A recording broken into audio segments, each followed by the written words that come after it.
And there we are, live as can be. So, about 2 or 3 minutes before the official start. But it's nice to sign on to Facebook Live here, where I've been having a lot of luck broadcasting tours the last little while, or visits. So it's nice to have everyone here who's joining. Hi, Karen. Thanks for joining here. See a few people joining on. Lovely to have you here. This was my first, hey Martine, this is my first scheduled Facebook Live. Hi Jane, normally Ruth. So normally it's a very last minute thing, but hey, my group had a booking. Hi Sue, had a booking on the Icefields. Hey Chloe. And so I came, hi Diane, so I came and got everyone loaded on. Lovely people. Sorry, someone else just joined. Sorry if I miss you joining. Hi Jeanette. Paula, hi there. So yeah, this is on the To Me Travel, of course, so it's nice to have everyone here. Hi Michelle, hey everyone. So hopefully you can hear the rushing sound of the water coming down. Can you hear me just fine, everyone? I think if you hit the, probably, yeah, the hearts, there we go. You know, hey, bonjour, Nat. So, you know, I love the Icefields too. That's great. So you see, I see the thumbs up. If this wasn't on the calendar, I have to admit, hi Merle, nice to see you. People ask me that. I have someone I asked to put it up. Clearly didn't put it up on the calendar, but I put it up this morning when I was leaving. And I am just way too busy. So I have someone who I asked to do it. Hey Oscar, hola amigo. And if it doesn't get done, but the calendar, and I'm thrilled with what everyone's doing together. The calendar is not easy for me. It is just not as smooth or anything as it could be for me. And I feel very much outside of that loop. I've put in the time with all of that I was going to. So, all that noted, it's great to have everyone here. Now, I was gonna jog up a lot closer to the Icefields, but then I wanted just to come here to the beautiful water, even though I'm over by the lodge. So let's just have a quick promise to show everyone the Icefields themselves. If you wonder, do they do glacier tours here? Yes, they do.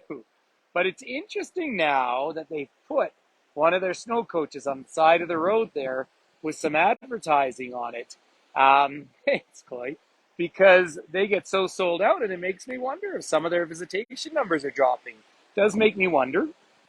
This water that's coming down here is melting off, really melting off from Mount Athabasca. But I'm up by Wilcox Pass, up behind us, and the terminal moraine, or the end of the Athabasca Glacier, in recent terms, hi Delia, was at about 1844 was its last surge. So the piles of gravel over here are as far down as the toe of the Athabasca Glacier came. Now, there has been ice on this region, which is the second largest non-polar ice field in the world, for like 1.5 million years. So not just the last ice age. It ebbs and flows, but boy, oh boy, is it ebbing. But before I show off the glaciers, I wanted to come and show off some wildflowers for you as well, because all of a sudden, all the gorgeous paintbrushes just popped up. Hi, everyone joining. We're in the Columbia Icefields here. And the wildflowers, they're not really late this year, but since I was here about 2 weeks ago, they've all just erupted in beauty. I'm actually a little disappointed I didn't see a bear on the way up. Bears particularly like to eat the paintbrush. I want to show you that bus going up there. So this is the tour they do. So they take those buses from the Icefield Center. They drive up and over, and are you ready for this, ladies and gentlemen? Mount Athabasca, Mount Andromeda, and with the sun shining on it, there are the mighty Columbia Icefields. Casey, I'm so glad you're here. I didn't see your name pop up before, and I always think of you when I see the paintbrush around.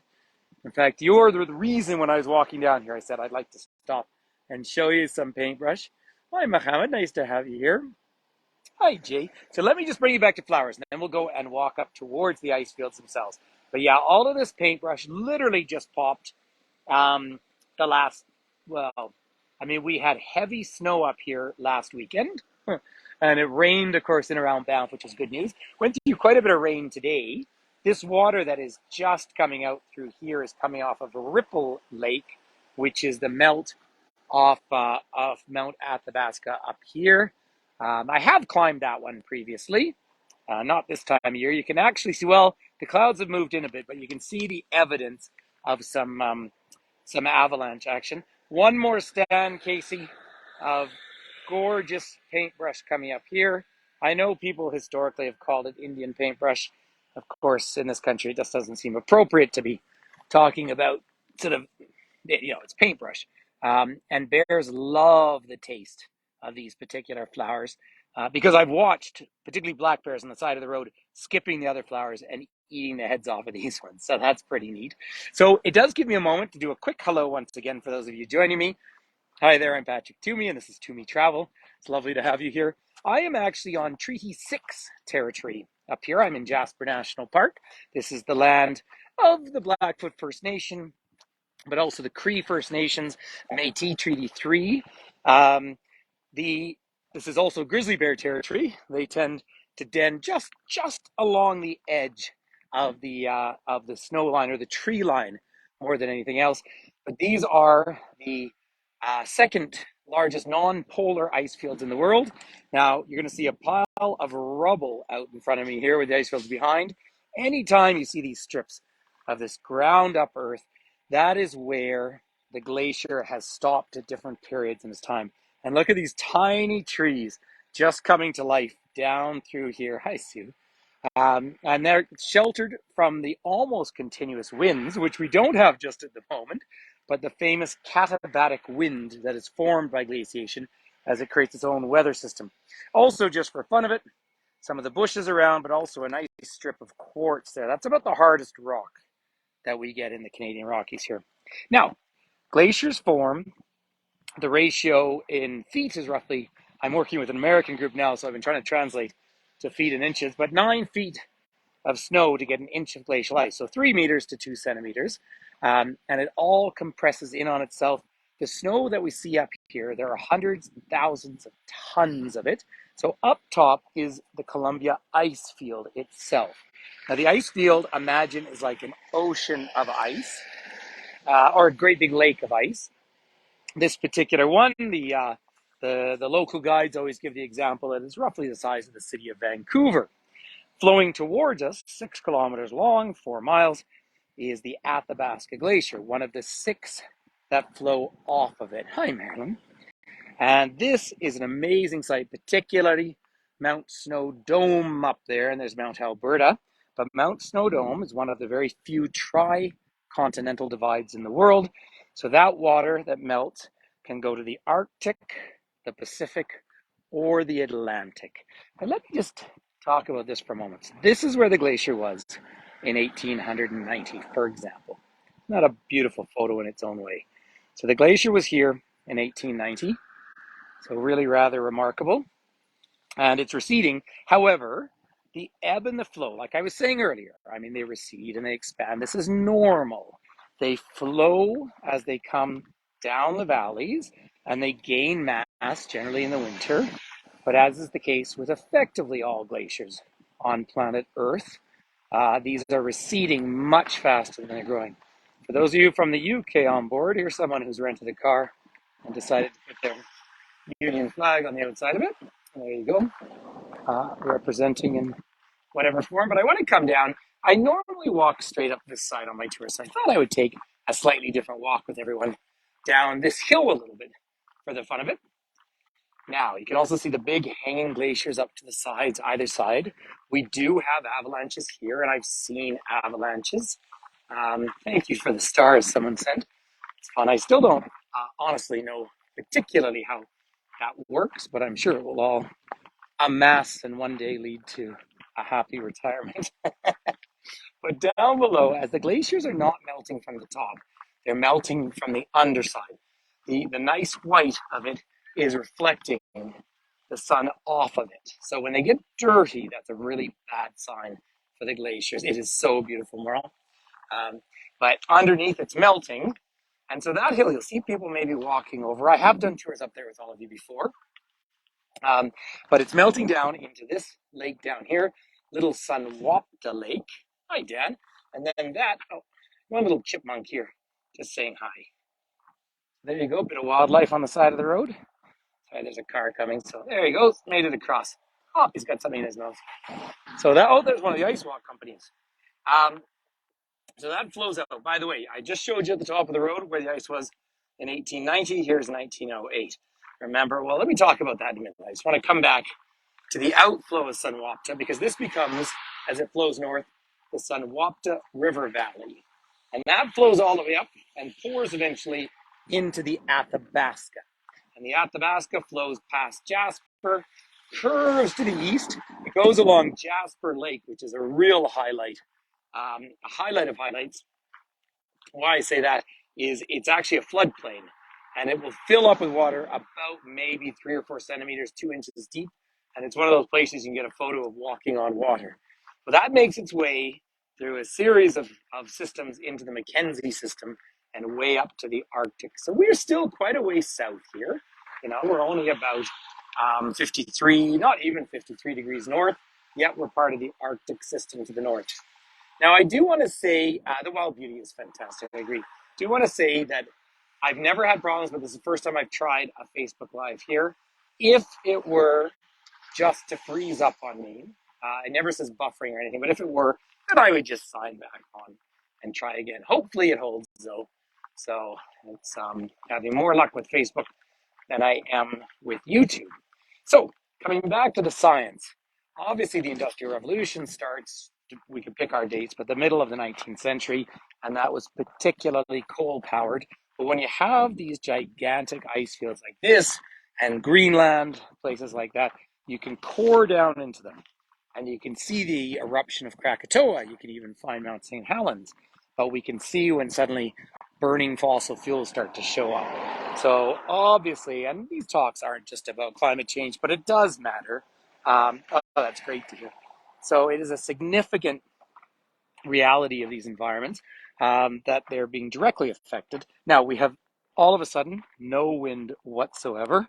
So it is about perfect. So often I have to hide myself down in the corner to do these tours. So I've only been walking for a few minutes, and already we've gone from the glacier in 1890 to the glacier in 1925.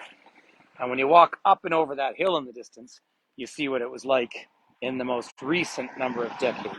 A tiny bit of trash around. We don't like to see any pollution whatsoever in this part of the world. Now let's talk a bit more about the glacier itself.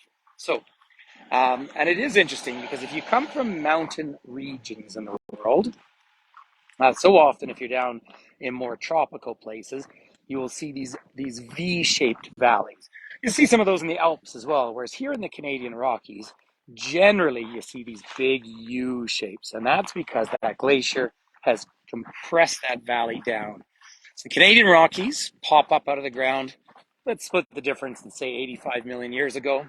Again, people do whole PhDs in this stuff, so this is just little tastes of it along the way. But as it flows down here, it carves the rocks. Canadian Rockies pop up out of the ground because of the Pacific plate subducting under the North American plate and causing these gigantic thrust faults that come up and point from west to east. So there's this distinct shape always. It is, hi Sarah, it is extremely warm now. I'm opening my jacket. Thanks for the stars. And so they flow down, but they also squeeze the valley left and right. So all of the debris you see either side are the lateral moraines, and indeed they are filled with ice as well. So they have ice underneath them. And that's what's so interesting because gradually, and we see the lines, we've already passed from 1890, 1925, where the ice has receded, and you can see how life quickly catches up. And it's fast. There's so much to study. I totally agree. But it catches up life really rather quickly. And I mean that in so many ways because this soil, the ground up rock that's been ground up by the glaciers, is not polluting in any way. But at the same vein, it's not full of nutrients. So you're dependent on the animals, mostly the birds and the chipmunks or whatever, to come and pee on everything. And that gets a little bacteria going, your crypto-organic soil. And then a bit of soil takes over, And then lo and behold, plants start to come up. And I've walked up on the far edge many times up there, and I think I found the tree that's actually closest to the glacier. Now you can see in the distance there.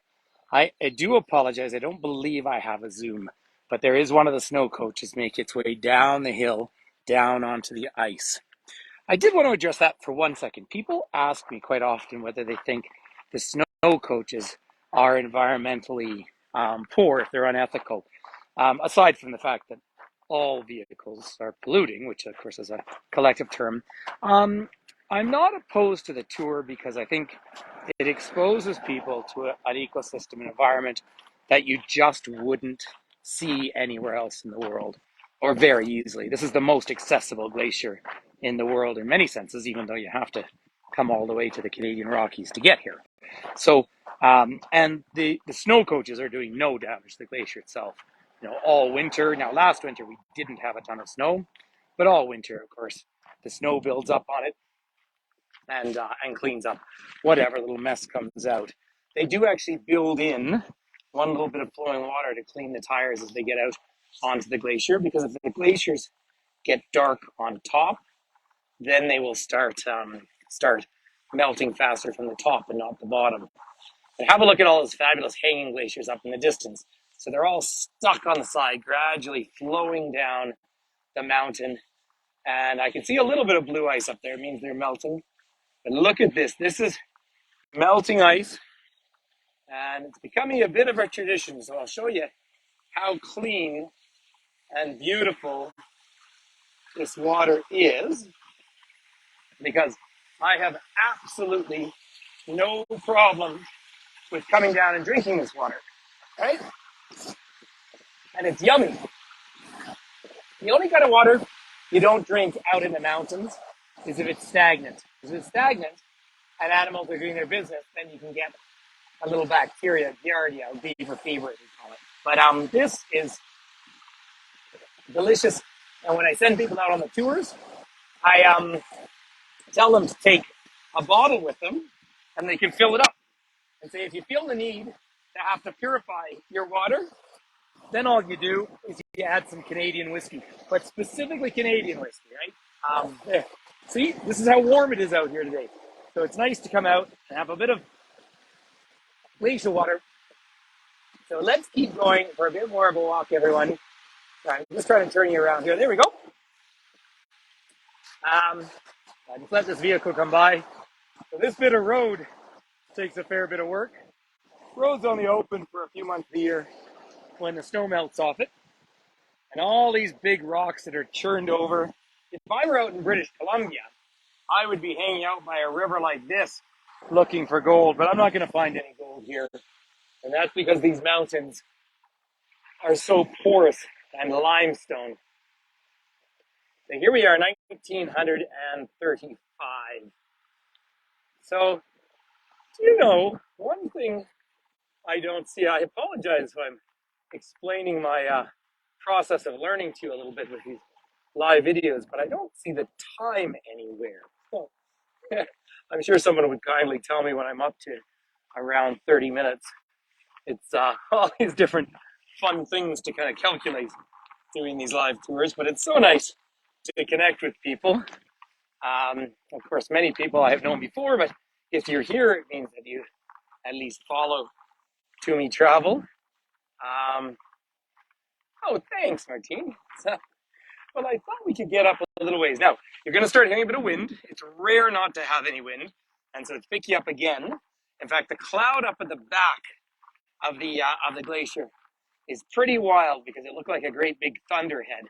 And I bet you anything there's a thunderstorm over on the other side of the glacier. But not this side, clearly.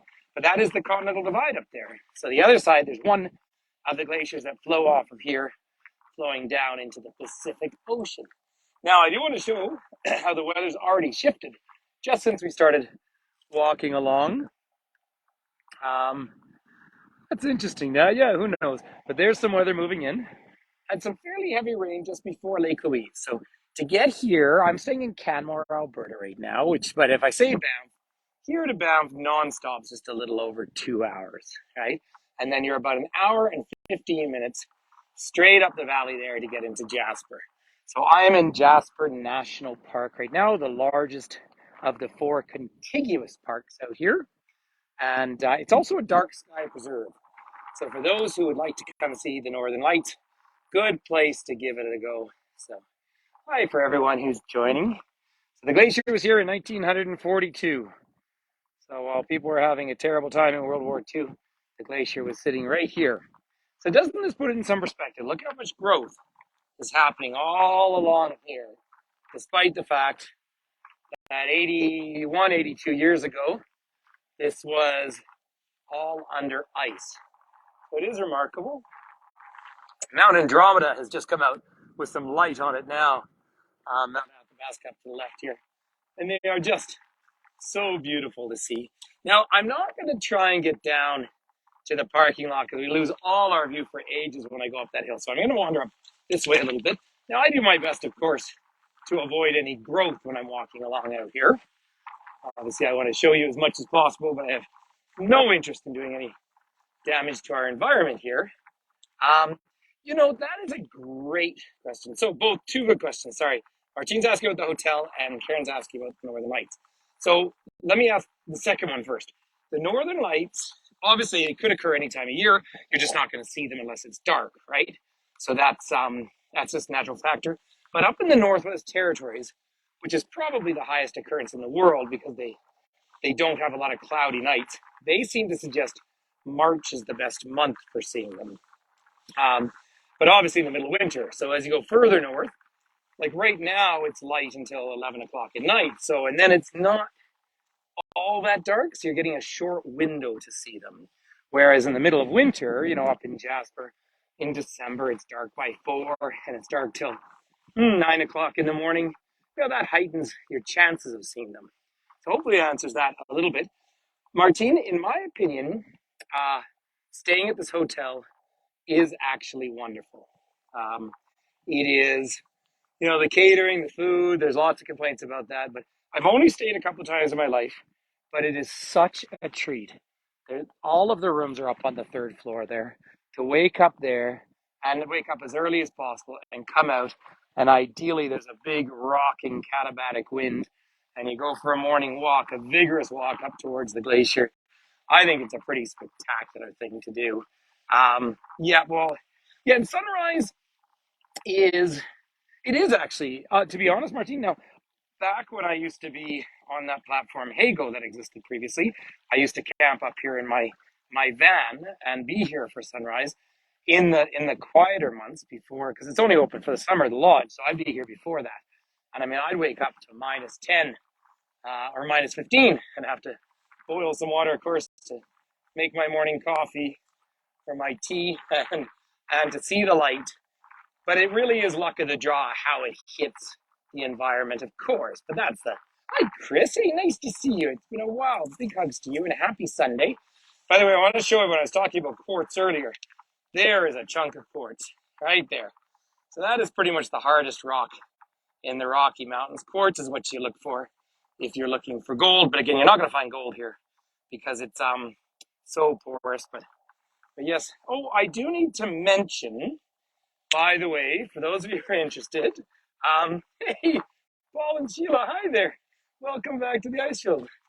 By the way, we are starting to drill down on some dates for an Alaska cruise that will be offered to all of you. It'll be a capsize, and I know not the boat won't capsize, but but we will cap the number of people. But that will be a trip sometime next year. So, and the whole trick, and I'll just tell you this: the whole trick, an Alaska cruise with me is not you just pay. You'll just pay for whatever room you want. But when we go to hi, Elise. Yes, hi, Elise. But when you come with me, you don't book the shore excursions. I'll take you out for a walk in all the places. So not only do you save money that way, but also you stay together as a group. So anyway, that will be coming up, but I'm still fine. I've got a trip. I've got 2 more of these, and then I've got a trip all around the British Isles, and then I've got 3 more trips, and then I'm going to Croatia. So I got lots to plan, but it is coming up. So just to let you know. By the way, I want to show you, sorry, just wanted to mention that while we're here. Doesn't that look like a fossil there in that rock? It's not, but it sure looks like it. But all of this scraping along this very soft, that's just soft sedimentary rock there, all that scraping is because of all the storming and the melting snow, the rocks move back and forth along it. Yeah, Janice, it would be fantastic. Yes, the cruise I'm doing this summer did say it was stopping in Liverpool, and they seem to have shifted away from that. I don't know how they can do that legally, but they did. Um, so, so I'm sorry about that. Now, just coming back to our quartz friends, see, that's usually where the rock will break off, is where those layers of quartz are. Right? And that where it becomes the fault lines. Now, all of this rock through here, this is as we get closer and closer to the glacier. Isn't it fantastic to see? Like there's some purple flowers coming up there, but they're just sheltered from the big rocks. These are tiny little microclimates. And again, you're probably hearing it through my headphones now, the wind, but it was calm as can be earlier. But again, glaciers create their own weather. But this is just such a spectacularly beautiful day here. I really didn't know. So I had some rain.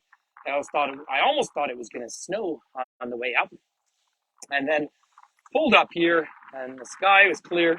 But look at that big thunderhead over there. That's sitting in British Columbia. So we are, of course, in Alberta here, in Jasper National Park, in Sunwapta Pass. So if I go south, which I will do returning for all of 10 minutes, we head down there, we cross back into Banff, then we descend down the Saskatchewan River Valley, the North Saskatchewan, and then we wind up the Messiah, and then back down into the Bow. Look at this as well. And all of this debris that forms. Now, some of this, and we're only going back now about, this would have been some research here. This isn't just pollution.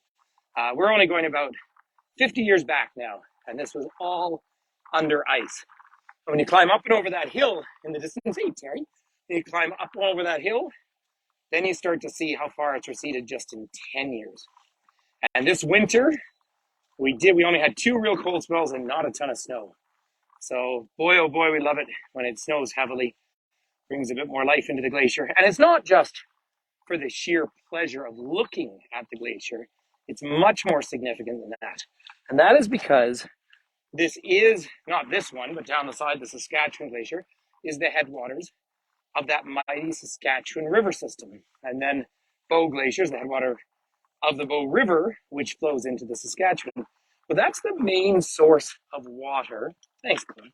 That's the main source of water coming down the Canadian prairies, which are the single biggest breadbasket in the world. What's another huge breadbasket? Well, obviously Ukraine and everything they're going through. So it's pretty important that we're able to raise a lot of food in this part of the world. I see friends from South America. Hola, bienvenidos, un gusto. Bienvenue. My friend Oscar is here from Mexico, and we'll be back there in January. By the way, a little more water, because you know what? Just delicious. So that is that particular water there. Let me show you. It's coming down from the side of the lateral moraine here. All of this big rock wall here has ice inside of it. So it's ice that's squeezed up to the edges as well. In fact, you can see where the Sunwapta is flowing out. And I don't know if it's going to be clear enough. It might not be, but starting down the valley, you climb up and over a hill in the distance there, then you descend down, and there's a mountain chain on the right, and it's called the Endless Chain. We're not quite seeing it here. We're going to need to be higher up on the point to show it. But that is the longest single unbroken chain of mountains in the Canadian Rockies. Now, if you ever get a chance, bienvenue, if you ever get a chance to fly from Edmonton to Vancouver, or ideally Vancouver to Edmonton, I often see the Icefields from the air. Flying to Calgary, you don't. You fly up, and then you also see magnificent Maligne Lake up in Jasper. I do have one YouTube video from Maligne Lake, and do watch YouTube when we finish here, because I did a little 3-minute video at Pito Lake today, and it was just so spectacularly beautiful. I'll share it here on this page. Now, because when we talk about the snow and ice, it may not be quite that clear to all of you, but there's actually snow right down in there. That's not glacial ice. I don't think. I think that's avalanche after avalanche after avalanche in the winter.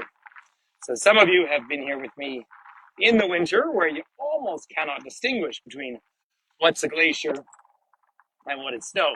This time of year, of course, you get to see the snow a lot more. But let me just curve around up here for a second. Get up to Mount Snow Dome. See that mass of snow across the top? I calculate that as about 30 meters.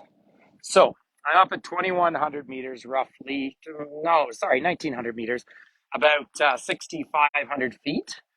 And those peaks up there are all about 11,000. So, you could do the math, 5,500 feet up. So if you broke it into 100 feet segments or 30-meter segments, then you get a sense of how deep that is. Yeah, rather than just saw that. Oh, sorry, I missed what you're mentioning there. But here we are, and I'm feeling a nice cooler breeze. I'm going to probably have to close my jacket. And by the way, I've got my Banff shirt on today. I know I'm not trying to brand for a company, but it's a nice shirt. So, although I'm looking south of Banff here from Pito, yeah. So Pito is just it's just fantastic. But yeah, the chat on this for me is probably one of the limitations, I think. But this quality of reception is just so good. So what I'm going to do is turn around, give you a bit of a selfie, and take a bit of the wind away. There it is at the Columbia Icefields out behind me, ladies and gentlemen. So listen, I want to thank you so kindly for making time on your Sunday. So happy Sunday to everyone around the world. It might even be Monday for the odd person watching now, but it is Sunday. That's great. It's Sunday afternoon here, and as you can see, it's lovely. I won't get back to Canmore tonight till about 6:30 or 7, but that's fine. And then tomorrow morning, we are rolling out at 7:30. I'm heading down to Head Smashed in Buffalo Jump, Waterton Lake Parks, and then up and over into Montana. Hey, Susie, yeah, sorry, I didn't see you there. And staying in Browning, Montana again, which for me is a highlight. It's always interesting for people on my tours because it is a reservation. It's the Blackfeet Nation. And I did do a little virtual experience last time I was there. So we'll see about maybe doing one in the morning next time. So I just want to say thank you so much. Peace and love. Thank you for the stars. I honestly don't know how they work, but thank you for them. And for those of you who do make contributions to my website and so forth, obviously that's hugely appreciated. Let me just finish you off with a little bit more of these gorgeous views. So Mount Snowdome, Mount Alberta, the Athabasca Glacier, the Columbia Icefields, and Mount Andromeda and Mount Athabasca. So, well, it's so nice to share with all of you. Yes, for those of you in the UK, evening is setting in. Big hugs to all of you around the world. Of course, it's late in Israel. Actually, Ruth, my group, is sharing a bus with an Israeli group as well. I knew they were Israeli because I heard the Hebrew, but also I guessed because they were also bundled up and I was in a t-shirt. But it's lovely. So, well, you're welcome, everyone. Thank you for coming. Take your time. I always love my time in the American West. I'll be down there a lot this year. Maybe we should finish off with just one tiny little flower view just down here. Because don't you love the little flowers and the precariousness of life? So, big hugs and thank you for coming along and all the likes. And go ahead and share this as much as you want. It's, it's good for everyone. So, lots of love, and we will see you all very soon. Very last thing, it's always good to finish with a little bit of mystery. So I do want to tell you about the time that I came up here with two friends on a bet. And the bet involved wearing very limited coverings. And we started to head out up into the glacier there. And all of a